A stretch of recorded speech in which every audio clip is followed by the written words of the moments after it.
meio de uma capitalização no mercado, está cada vez mais próxima de ser concretizada. Para que a empresa chegasse nesse momento, muitos desafios foram enfrentados nos últimos anos. Eu sou Camila Maia, jornalista da Megawatt, e no último episódio da série do Megacast especial A Eletrobras do Futuro, a privatização explicada, eu conversei com Vicente Falcone, que foi membro do Conselho de Administração da companhia entre 2016 e 2020, em uma grande parceria com o ex-presidente da estatal, Wilson Ferreira Júnior. Nos 4 anos em que esteve no Conselho da Eletrobras, Falcone viu a companhia sair de uma situação precária em termos de demonstrações financeiras e organização interna, e se reerguer depois de muito empenho em busca de eficiência e foco em suas principais atividades, geração e transmissão.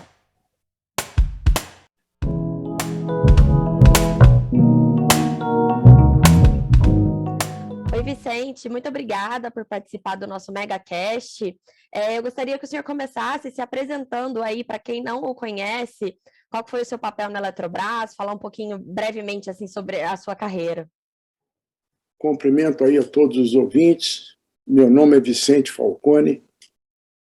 Bom, eu fui professor de engenharia na Universidade Federal de Minas Gerais durante 30 anos. Sou formado em engenharia pela própria Universidade Federal de Minas Gerais e tenho os títulos de Master of Science e Doctor of Philosophy pela Colorado School of Mines nos Estados Unidos. Trabalhei, então, como professor e pesquisador na universidade durante 30 anos e lá mesmo nós iniciamos um trabalho de consultoria nas empresas, ajudado pelos japoneses, na área de administração, né? Para mim não foi difícil passar de controle para administração. Na engenharia eu fazia muito a parte de controle de processos. Então isso já facilitou muito a passagem para administração, né? Para gestão, vamos dizer assim, não administração, gestão. Então, fundamos, então, esse movimento e isso redundou em várias modificações ao longo dos anos, até que redundou na Falcone Consultoria S.A., que é hoje, sem dúvida, a maior consultoria da América Latina, né? Nós temos hoje 833 consultores ativos e 1.240 funcionários ao todo. Temos um corpo, estamos aí trabalhando de forma avançada em ensino à distância, em consultoria empresarial, em inteligência artificial, enfim, reestruturação de empresas, processos, toda essa área de administração e tecnologia, né? E eu fui também, durante 25 anos, do conselho da Ambev, né? E saí da Ambev no ano passado. E assim como eu tenho saído de todos os conselhos que eu participei, fui do conselho da Eletrobras durante 4 anos, e tenho saído dos conselhos para diminuir um pouco a carga de trabalho em cima de mim, né? Já estou com 81 anos completo, vou fazer esse ano 82. Então, nessa idade você tem que ir reduzindo a velocidade, né? Então, Claro. me envolvi com a Eletrobras em 2016, no mês de junho ou julho, estou esquecido agora. Foi na mesma época em que o Wilson Ferreira também foi nomeado presidente executivo e membro do conselho. Inclusive, nós fomos a Brasília juntos para tomar posse, né? E assim foi. Acho que foi em julho de 2016, se eu bem me lembro, e quando o senhor assumiu esse conselho ali, esse lugar no conselho da Eletrobras, e o Wilson assumiu como presidente, a empresa ela passava por um momento muito delicado, né? Tinha muitos prejuízos bilionários, na verdade, acumulados, endividamento. Chegou a assustar, assim? Qual que foi a primeira impressão, considerando toda a sua experiência, né, na gestão de empresas, na parte da consultoria, os números da Eletrobras chegaram a te assustar? muito. Não só a mim, como a todos os conselheiros, né, que entraram aquele ano, e alguns deles até saíram logo em seguida, porque a situação era assim, eu diria para você assim, nem caótica, eu diria para você assim, uma situação que eu nunca vi na minha vida igual. Nunca. Olha que eu já entrei e saí em várias empresas, fui do conselho de várias empresas. Nunca vi na minha vida tamanho descontrole de tudo, né? Por exemplo, nós estávamos no meio de uma reunião do conselho e chegava a notícia de que tinha que pagar até amanhã 300 milhões devido ao não sei o que e tal, e se não pagasse ia acontecer isso ou aquilo. Era uma coisa assim, totalmente desprogramada, totalmente sem planejamento, uma situação assim muito difícil, né? E a Eletrobras estava com o balanço atrasado, além de tudo, né? Como? A Eletrobras estava com aquela questão do balanço atrasado nos reguladores dos Estados Unidos. Mas estava com o 20F, né? Que é chamado 20F. Aquilo ali estava atrasado porque eles não sabiam como é que fazia, porque não tinha números para fazer, né? Era uma situação assim, e pior, né? Se não apresentasse até tal data e fosse aprovado, o americano ia empenhar toda a dívida de uma vez só, pegava todos os ADRs e cobrava de uma vez só, entendeu? Aí você quebrava a empresa, porque não tinha outro jeito, né? Eu não sei como é, nem sei como é que ia fazer, né?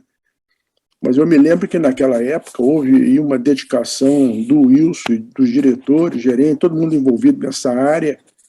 Foi um trabalho insano, né, para montar esse 20F, entre aspas, da melhor maneira possível, porque não tinham dados, não tinha controle. Muito difícil, né? E eu comecei a reclamar nas reuniões do conselho desta falta de dados, falta de controle, apresentação de um DRE mínimo, né? Uma demonstração de resultados que fosse assim, mínima, assim, pelo menos aproximado, não tinha nada, entendeu? Você não sabia qual era o EBITDA da empresa, você não sabia qual era o custo administrativo da empresa, a gente não sabia, não tinha esses dados. Situação muito difícil, né? A gente pediu um fluxo de caixa, cada mês vinha um fluxo de caixa diferente, porque acho que o pessoal da área financeira não recebia as informações direito, então, coitados, eles faziam um fluxo de caixa que era possível com a informação que tinha, mas, entendeu? Mas não tinham todas as informações, então cada fluxo de caixa que você pedia vinha diferente, né? Alguns desastrosos, outros otimistas, situação muito difícil. Eu, francamente, né, eu duvido que tenha sido escolhido uma pessoa melhor do que o Wilson naquele momento, sabe? Ele é uma pessoa trabalhador, né, insano, é uma pessoa dedicada, né, é uma pessoa suave com os outros e, ao mesmo tempo, muito exigente, entendeu? Então, ele conseguiu, né, no meio de todo aquele caos, ele conseguiu ir colocando ordem de pouco a pouco, sabe? Eu me lembro que... Como que era a relação de vocês, assim, com a administração, com a gestão? Era mais voltada para ele? Normalmente, na administração das empresas, né, a governança é assim, quer dizer, quem se reporta ao conselho é o presidente executivo. Não são os outros diretores se reportam ao presidente executivo. Agora, obviamente que os outros diretores iam lá no conselho apresentar os seus resultados na hora devido a cada um, entendeu? Mas o nosso relacionamento pessoal era com o presidente executivo da empresa, né? E assim foi. E eu me lembro que uma vez eu fiz uma exigência até um pouco dura numa reunião lá, e falamos assim, pô, não dá para a gente administrar uma empresa dessa, né, sem ter uma rédea. É como se andar de cavalo sem rédea. Você não tem aonde pegar, nós não temos números aqui suficientes para a gente poder assumir essa responsabilidade, né? E eu me lembro que na hora o Wilson ficou quieto, depois ele me chamou lá no escritório dele e falou: Falcone, eu te compreendo perfeitamente, agora eu quero que você saiba o seguinte, o mesmo incômodo que você tem, eu também tenho, né? Eu estou lutando para ter esses números, mas nós não temos esses números. Porque se a gente tivesse, pelo menos a gente tivesse o número, eu mesmo iria montar um DRE aí para a gente acompanhar, mas não tem, né? Então o Wilson começou a montar um sistema de gestão empresarial lá da SAP, ele montou para a empresa inteira. Então, depois de mais ou menos 1 ano e meio, 2 anos, nós tínhamos os controles via SAP bem feitos, né? Começamos a ter um balanço, mas os primeiros balanços também não eram assim confiáveis, porque tinha muito resultado não recorrente, tem? Despesas não recorrentes e receitas não recorrentes. Então, você ficava sem saber, entendeu? Sem saber.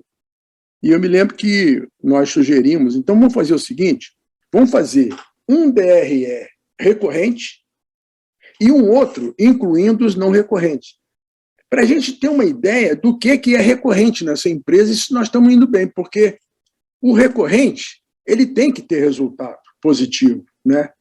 Então, e assim foi, nós começamos a apresentar assim, parece que até recentemente vinha sendo apresentado assim, não sei se ainda é, sabe?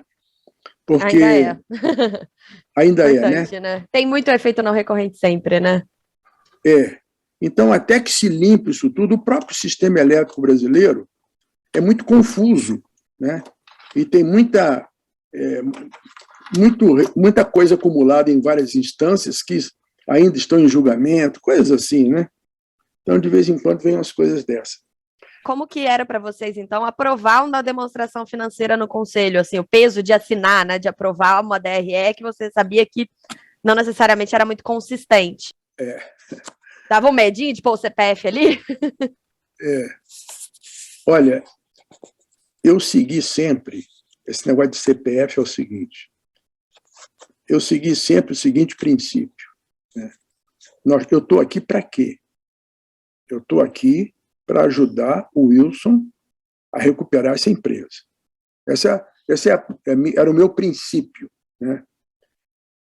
Eu não vou votar nunca contra os interesses da empresa em proteção ao meu CPF. Se eu for fazer assim, é preferível eu sair como conselheiro, eu não ficar. Alguns conselheiros saíram porque não aguentaram o risco do CPF, entendeu? Eu falei, não, eu vou ficar para ajudar o Wilson, né? É o que eu posso fazer. A empresa é muito importante, né? Então, tivemos algumas votações em que alguns conselheiros votaram contra para proteger o seu CPF. Tivemos uma, inclusive, que eu fui o último a votar, estava 4-4, entendeu? E eu desempatei em favor da empresa, arriscando o meu CPF. Depois, graças a Deus, a Assembleia Geral, né, corroborou. Então, deu cobertura, né, do dono, né? Então, mas a gente, ali foi muita luta, sabe? Muita luta, né? Não foi brincadeira. E de pouco a pouco, o Wilson foi ajeitando a própria diretoria, né? Troca um aqui, troca outro ali, ele foi. Não é tão fácil também trocar, porque tinha alguns diretores ainda indicados por políticos, né? E não é fácil você tirar essas pessoas e tal, tem que ser com muito jeito. E tem que ser um de cada vez, porque não dá também para mexer com muita gente de uma vez só, né? Assim foi, quer dizer. E tivemos alguns embates até com o próprio governo, né? Que algumas vezes queriam fazer algumas trocas lá, e teve uma troca que o governo quis fazer e que a maioria do conselho foi contra, entendeu? E foi na época do Temer e o governo Temer recuou. O que eu achei bacana, você entendeu? Eu achei bacana. Eu achei bom, né, o governo recuar e ver o que era a razão, né? Mas enfrentamos muitas dificuldades, né? Não foi fácil, não. Eu acho que o Wilson consumiu ali alguns anos de vida, sabe? Não foi fácil. Com a família morando em São Paulo, ele tendo que ficar no Rio em hotel, entendeu? E ele ficou lá 4 anos e meio, quase 5, se eu não me engano. E foi muita luta para ele, né?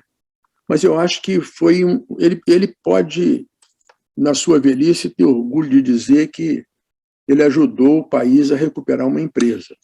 Porque nós chegamos lá e encontramos um caos, uma empresa completamente sem controle, um verdadeiro caos, né?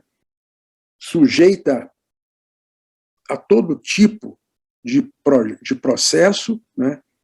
E ele conseguiu ir limpando, de pouco a pouco, pacientemente, limpando, vendendo subsidiárias, vendendo pequenas empresas que a gente tinha sociedade, foi, pagando alguma dívida aqui, outra ali, mais urgente, né? E foi baixando a relação dívida líquida EBITDA, fomos começando a ter mais confiança nos balanços, né? E quando eu saí, a situação já estava bem melhor, né? E eu saí mesmo por causa da idade, eu não tive nenhuma razão outra que não idade, né? E, para ser sincero, eu saí até com saudade, entendeu? Porque nós tínhamos um relacionamento muito bom. O conselho era um conselho bom, na minha opinião, né? Tinha algumas pessoas do setor financeiro lá muito bom, e tinham pessoas que representavam o governo que eram funcionários públicos de altíssima categoria, altíssima categoria. Eu fiquei admirado de ver assim os conselheiros, funcionários públicos que eram colocados ali, gente de altíssima categoria, entendeu? Funcionários públicos profissionais de altíssima categoria, trabalhadores dedicados, sabe? Então, o último conselho que nós tivemos antes de eu sair foi excepcional. Ajudavam demais o Wilson, entendeu? E aí, né, o senhor falou que o Wilson foi implementando ali, né, a questão do SAP, os sistemas para melhorar um pouco até a visão que vocês tinham da empresa, mas no meio do caminho, pouco mais de um ano que vocês assumiram ali os cargos na empresa, veio o plano de privatização ali em agosto de 2017. Como é que foi para vocês, assim, no conselho, quando veio o modelo um pouquinho complexo, né, com a criação de uma corporation, com a descotização? Qual que foi a visão de vocês ali, né, no conselho sobre isso? Olha, se eu bem me recordo, e se também eu tenho todas as informações, porque eu acho que eu não tenho todas as informações, né? Mas o que veio do governo não foi o modelo, né? O que veio do governo foi a mensagem assim, olha, nós queremos privatizar a Eletrobras, né? O modelo surgiu numa discussão do Conselho, entendeu? Em que foi falado o seguinte, olha, as pessoas no Brasil que são contra a privatização deveriam entender o que é uma corporation, né? Se você entender o que é uma corporation, você vai ser a favor da privatização, né? Que é uma corporation, como a Vale do Rio Doce, por exemplo, é uma corporation, a BRF é uma corporation, né? Então, são empresas que não tem dono específico, né? Não tem um controlador específico, e são empresas públicas, né? E são empresas boas. Você vê, a Vale do Rio Doce é uma senhora empresa, né? Uma empresa muito boa, é uma corporation, né? Então, a Eletrobras, e assim nós fomos discutindo ali o modelo corporation, logo o Conselho achou ótimo, né? E o Wilson levou ao governo, o governo também achou ótimo, e a maneira de fazer, então, seria a capitalização, não era uma privatização assim aberta, era uma capitalização, né? E transformando a Eletrobras numa corporation. Então, foi isso que foi de pouco a pouco se concretizando, né? Eu me lembro do tempo em que as siderúrgicas, principais siderúrgicas brasileiras eram estatais, né? E aí você tinha a Siderbras, que era colega da Eletrobras, né? A Siderbras, que era o conjunto de todas as estatais de siderurgia. Depois, para privatizar isso, foi um desastre, né? E também tinha, por exemplo, as empresas de telefone, né? Telemig, Telebahia, Telerio, né? E juntou isso tudo na Telebrás, né? Quando foi privatizado, foi um alvoroço danado. Hoje nós temos uma telefonia de primeira qualidade, nós temos uma siderurgia respeitada no mundo, né? Que não era antes, né? Então, a privatização só trouxe benefício para o nosso país, né? Então, é isso. Eu estou muito esperançoso de que realmente a capitalização possa ser feita, né? Tem esse último passo agora no mês de março desse mês, que é a última análise do TCU, que é o preço de venda, e depois disso eu acho que é mais a reta final.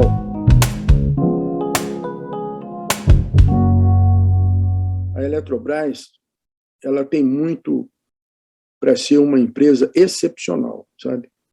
Ela pode ser uma empresa excepcional, assim, uma liderança mundial, tem tudo para ser, sabe? E, obviamente, que existe um limite que você vai, quando a empresa é estatal, você tem uma série de controles e impedimentos que não te permitem, né, ir muito longe, né? Mas depois que ela vira uma empresa privada, que você não tem mais esses controles e regulamentos estatais, a coisa muda muito, né? A rapidez da empresa aumenta muito, né? E a política de recursos humanos melhora, muda para muito melhor, e assim vai. Quer dizer,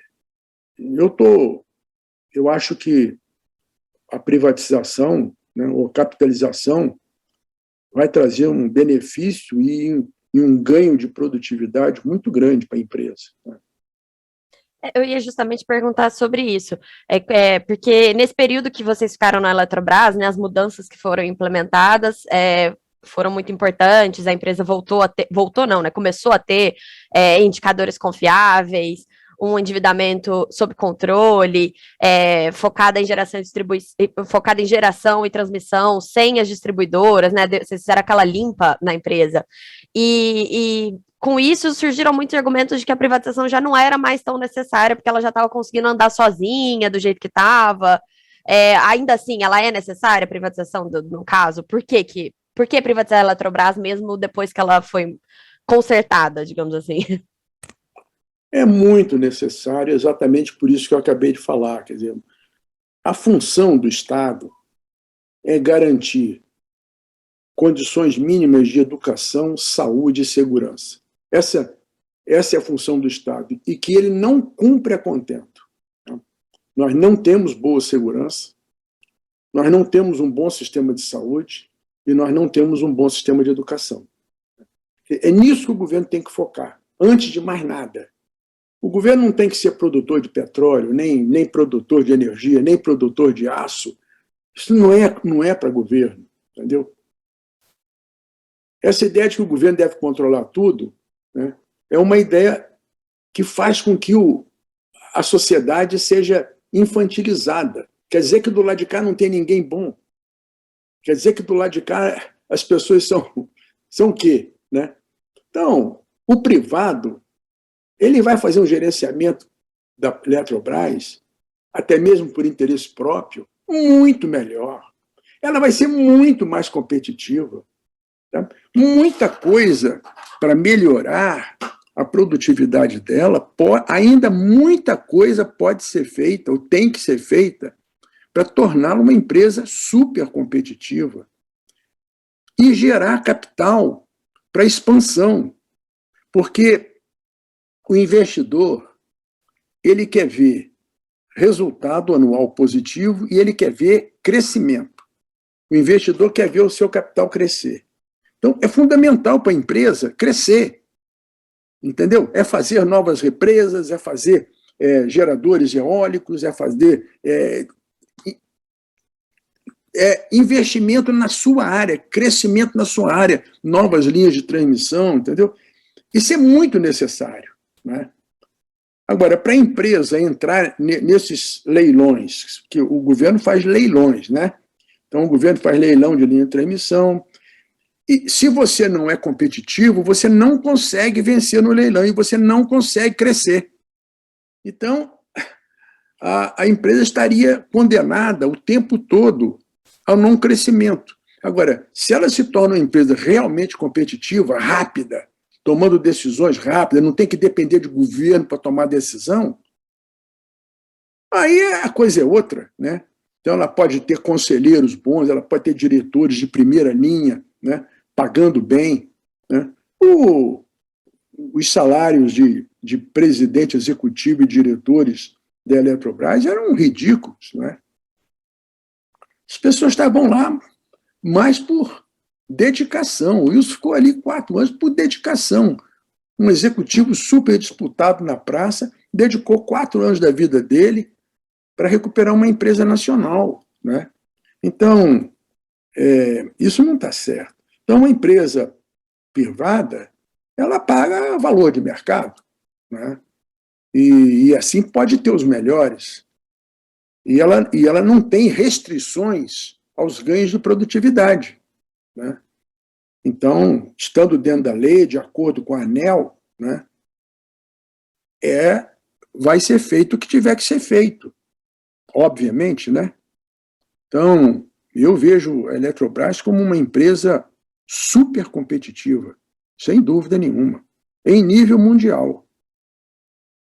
E vocês enfrentaram bastante resistência até por parte do corpo de funcionários da companhia, né? Que, inclusive, recentemente tem anunciado sucessivas greves aí, não diretamente relacionadas à privatização, mas mais ou menos, né? A questão de planos de saúde, etc. Olha,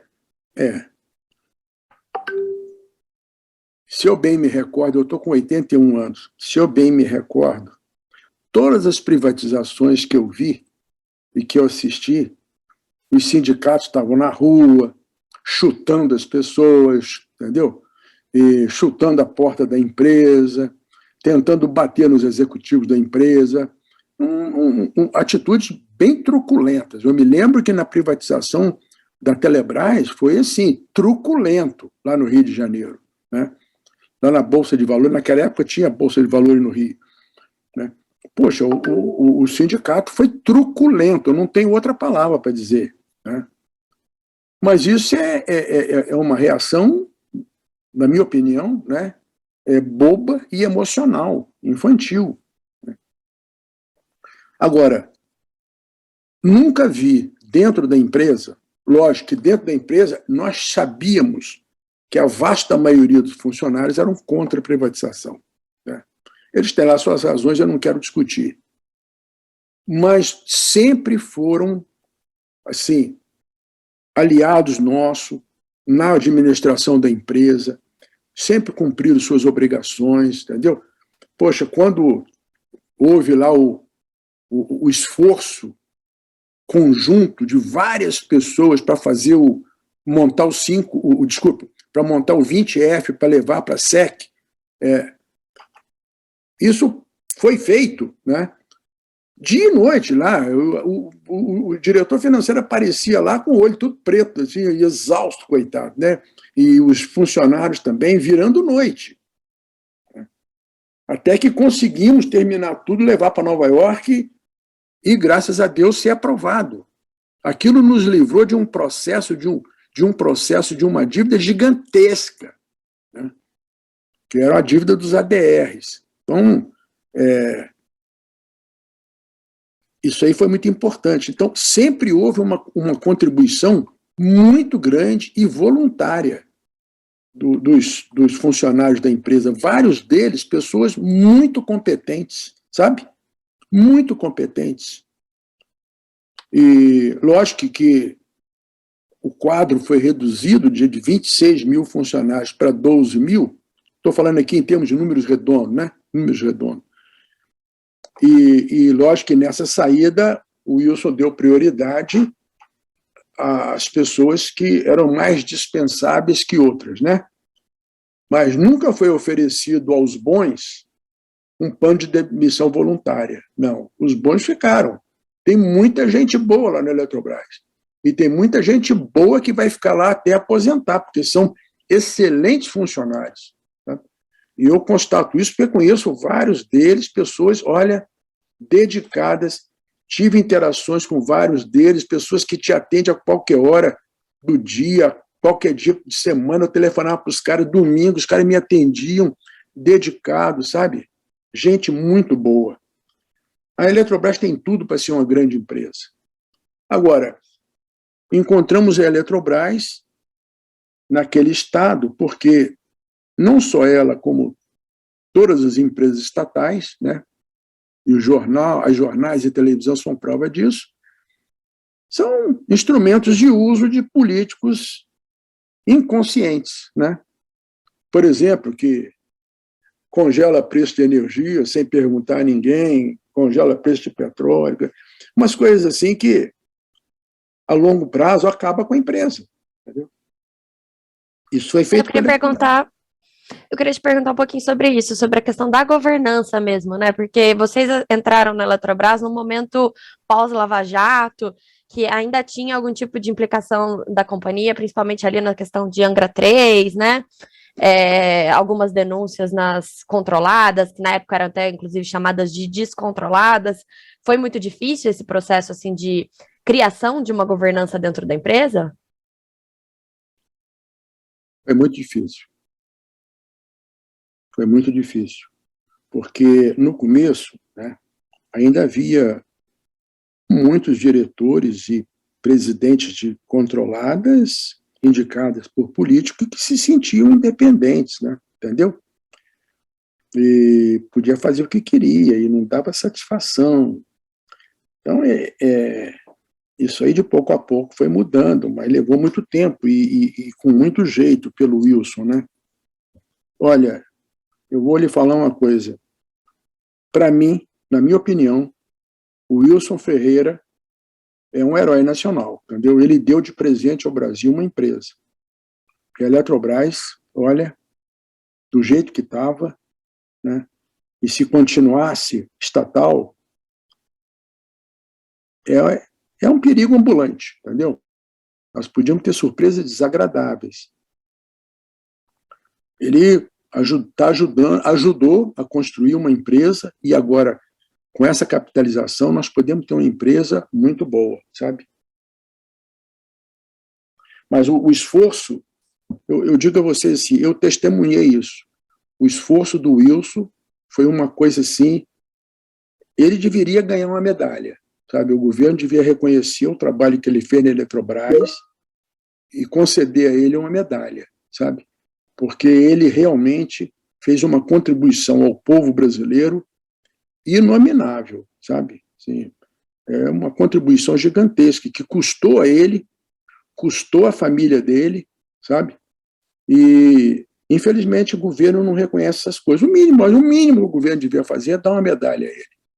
Acho que ele tem bastante reconhecimento, pelo menos no mercado, né? Todo mundo reconhece muito. Não, o mercado sabe quem é a pessoa, né? O mercado conhece a pessoa, a integridade da pessoa, né? A capacidade, o denodo, né? A saúde, né? A dedicação, tudo que ele pega para fazer com amor, dedicação. Né? Então, foi uma sorte para o nosso país tê-lo lá na hora exata. Vicente, esses podcasts, né, que a gente está fazendo sobre a privatização da Eletrobras, a gente está usando eles para contar um pouquinho, né, até alguns bastidores de como que foi todo esse processo, fazendo o recorte desde 2017, não pensando desde os anos 90, mas de como que foi construído, e agora parece que finalmente vai rolar, né, a capitalização vai ser concretizada. Então, eu queria que a gente finalizasse o nosso podcast com alguma mensagem sua sobre o que vai ser a Eletrobras pós-capitalização. Qual que é a sua expectativa para a empresa agora no futuro? Olha, sendo realizado a capitalização, imediatamente será composto um conselho novo, né? E esse conselho vai nomear diretoria, né? E certamente uma empresa com liberdade de nomear uma diretoria competente irá fazê-lo, né? A empresa tem muita gordura ainda, ela pode ser simplificada substancialmente, né? E os seus procedimentos podem ser simplificados substancialmente. Muita coisa que é feita hoje já não vai ser necessário fazer, tipo relatórios para o governo e coisas assim, né? Então, obrigações de estatais, né? Então, tudo isso vai ser desnecessário fazer. Então, os custos da empresa podem baixar substancialmente, e baixando os custos, ela pode também, paralelo a isso, melhorar o seu sistema de comercialização, que era horrível, né? Era horrível, porque as subsidiárias competiam umas com as outras, né? Então, agora tendo uma nova Eletrobras, depois que o Wilson entrou, ele já melhorou isso, essa competição já não havia, né? É em prejuízo da empresa. Então, agora, pode-se entrar com tudo na comercialização da energia e realmente a empresa aí também ganhar um pouco mais. Então, essa competitividade da empresa vai aumentar muito. E aumentando a competitividade, ela vai conseguir vencer mais leilões de linha de transmissão, leilões de represas, de hidroelétricas, de termoelétricas, ou seja, de energia solar, energia eólica, né? E crescer. Porque você, no campo de energia, você, para crescer, você tem que ser competitivo para ganhar esses leilões, né? Ou então comprar outras empresas. Então, mas para tudo isso você tem que ser competitivo, né? Então, eu não tenho dúvidas que vai ser feito um segundo upside na empresa, né? A competitividade vai aumentar, né? E a empresa vai ser uma empresa excepcional, respeitada, né? E o governo ainda vai ser dono de 45% da empresa, e no futuro ele poderá vender esses 45% da empresa por um preço excepcionalmente bom, né? Porque você imagina, a empresa vai valorizar muito, né? Ela, sem dúvida nenhuma, ela vai valorizar muito. E o governo poderá, mais adiante, vender a parte dele por um preço substancial, né? Que vai fazer diferença aí para construir novas escolas, hospitais, né? Melhorar nosso sistema de segurança. Então, o governo é feito, o Estado brasileiro é feito para isso, não é feito para fazer empresas de energia, empresas de telefonia, empresas de siderurgia, tudo isso é para o setor privado, né? Maravilha, Vicente. Muito obrigada, então, pela sua contribuição com o nosso MegaCast. Vamos acompanhar aí o que acontece, como é que se dá essa capitalização e esse futuro da empresa, que a gente espera que seja alvissareiro, como o senhor mencionou. Certamente. Muito obrigado a você, Camila.